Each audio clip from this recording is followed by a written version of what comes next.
basically saying that the kids are not safe around Iman. She said Iman be smoking weed around the kids and be forgetting to feed them. One of the wildest parts of the allegations is Teyana says that Iman put the kids in a rideshare in Chicago and had them dropped off at the United Center Arena alone while he had a private driver. The story begins on a quiet morning in New York City, where the world seemed to be moving at its usual fast pace. But inside Teyana Taylor's home, everything felt heavy and tense. She had barely slept the night before, pacing back and forth, replaying every moment of the last few weeks in her head. Her daughter's court date was only hours away, and despite her strength, despite the brave face she kept putting on for everyone, she couldn't escape the fear of what her little girl was about to face. Teyana kept rubbing her hands together, hoping the anxiety would ease even slightly, but it never did. She knew today wasn't just another courtroom session. Today was the moment the world would see her daughter stand up against her own father, Iman Shumpert, and no matter how broken things had become between the adults, she never imagined it would reach this point. As she stood by the kitchen counter staring blankly at a glass of water, she could hear her daughter's footsteps from down the hall. The sound made her chest tighten. When her daughter walked into the room, there was a soft, almost timid aura around her. Her eyes looked tired, older somehow, like she had been carrying a weight no child should ever have to carry. Teyana forced a gentle smile, but the smile wavered because she already knew the moment they made eye contact that her daughter wasn't okay. The girl walked toward her mother and hugged her, holding on longer than usual, as if she knew that once they stepped out of the house, nothing would ever be the same again. Later that morning, as the car rolled toward the courthouse, the silence inside felt almost suffocating. The city's noise seemed muted, like the world had turned down its volume out of respect for the heaviness surrounding this family. Teyana kept glancing at her daughter, wanting to say something comforting, something that would make everything feel lighter, but every time she opened her mouth, the words just wouldn't come. She didn't want to force strength onto her child. She wanted to support her, but the fear of saying the wrong thing held her back. When they arrived at the courthouse, cameras were already waiting. Reporters lined the sidewalks, trying to capture every angle of the emotional moment. Flashing lights started the second Teyana opened the car door, and she instinctively shielded her daughter with her arm. The girl leaned into her, overwhelmed, but she kept walking.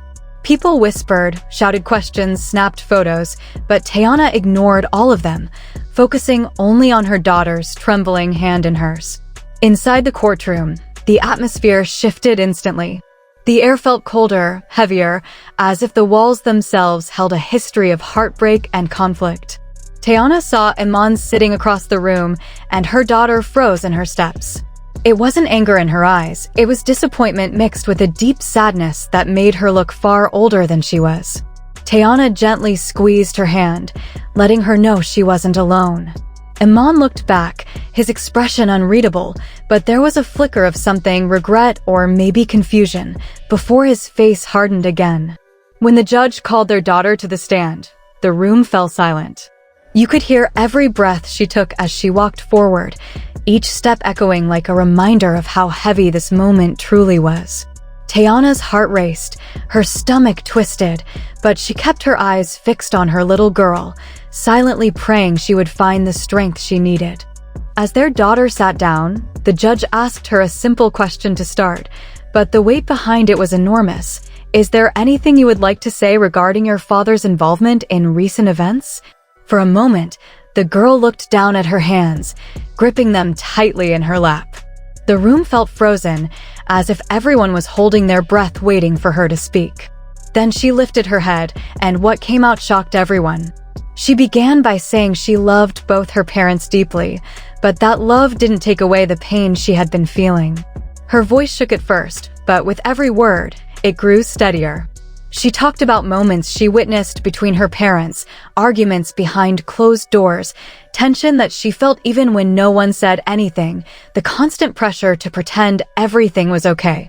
Then, in a soft but powerful voice, she said she had seen things that changed how she looked at her father. Things that made her question whether he cared about her the way a father should. Those words alone hit the courtroom like a sudden punch to the chest. As she continued speaking, she revealed that she had overheard conversations between Iman and other people, conversations where he blamed Teyana for everything, where he denied his own mistakes, where he made promises to his daughter that he never kept. The more she spoke, the more Iman's expression shifted. He leaned forward slightly, his brows furrowing, his jaw tightening. He looked like he wanted to interrupt, but he couldn't. He wasn't allowed to, and even if he were, the shock on his face showed he didn't expect any of this. Teyana's eyes filled with tears, but she stayed strong. Her daughter wasn't attacking anyone. She wasn't acting out of anger or revenge. She was simply telling the truth, her truth. And that truth was something she had held inside for far too long. She said she always tried to protect both her parents, but she was tired of being the one holding everything together while the adults kept breaking apart. Then the moment came that nobody was prepared for. She looked directly at her father and said she didn't recognize him anymore. She said she missed the man he used to be, the father who played with her, who listened to her, who made her feel safe. The father who seemed to disappear the moment the scandals, rumors, and arguments began. She said she wasn't angry at him. She was heartbroken. And she wanted him to know that. The courtroom was silent. Nobody moved. Even the judge paused for a long moment, as if the weight of that little girl's words needed a few extra seconds to fully settle into the air. It felt like the entire room had forgotten how to breathe. The lawyers, the spectators, even the bailiff, everyone froze, stunned by the honesty and innocence in her voice. For a moment, time didn't just slow down, it almost stopped. Teyana quietly wiped away a tear that slipped down her cheek, using the back of her hand in a subtle, almost practiced motion. She didn't want her daughter to see her cry. Not here, not now. She knew that if the little girl caught even a glimpse of her mother's pain, she might feel guilty for speaking her truth.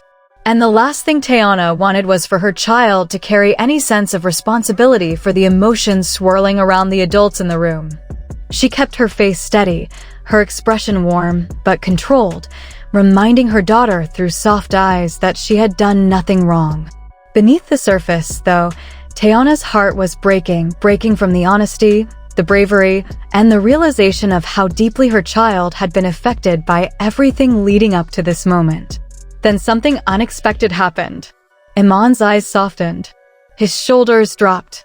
It looked like, for the first time in a long time, he wasn't seeing Teyana as the enemy or the court as a punishment. He was seeing his daughter, really seeing her. And for a moment, he looked like a man who realized the consequences of his actions had reached a place he never imagined, his own child's heart. But before anyone could take a breath of relief, the judge asked the daughter one last question. What outcome do you believe is best for your well-being? The room tensed again. Nobody knew what she would say. She hesitated, her voice breaking as she responded. She said she wanted peace. She wanted stability. And she wanted to stay with her mother, because that was where she felt safe right now. But she also wanted her father to get help, not because she hated him, but because she wanted him to be the father she believed he could still be. That answer sent a wave of emotion through the court. Teyana covered her mouth, overwhelmed. Iman closed his eyes, breathing deeply, as if the truth finally pierced through all the defenses he had built around himself. The judge nodded, understanding the depth of what the child had expressed. What followed was even more shocking. When the judge dismissed her from the stand, their daughter walked directly toward her father. The room watched in stunned silence as she stood in front of him, tears in her eyes.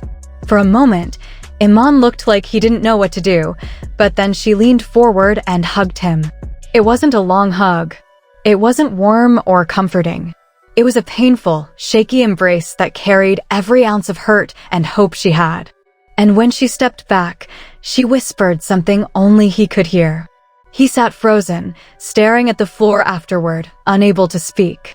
Teyana watched from across the room, tears rolling down her cheeks now, because she knew whatever her daughter said had struck him deeply. After court ended, the media swarmed them again, but Teyana shielded her daughter as they made their way to the car. Once inside, Her daughter rested her head on her mother's shoulder, exhausted, emotionally drained, but lighter somehow. Teyana wrapped her arms around her, silently promising that she would protect her no matter what. Back inside the courthouse, Iman stayed seated long after everyone else left. His hands covered his face as he realized the truth wasn't about the rumors or the arguments. It was about the impact everything had on the one person he never wanted to hurt. His daughter's words hit him harder than any public scandal ever could. As the day ended, the world buzzed online. Fans were stunned by the details. People debated, argued, sympathized. But inside Teyana's home that night, there were no debates, just a quiet sense of relief that the truth had finally been spoken, and a fragile hope that healing could begin, even if the path was long. And that's where this moment leaves us, with a family caught between heartbreak and the possibility of something better. Not perfect, not fixed, but honest. And sometimes honesty is the first step toward change.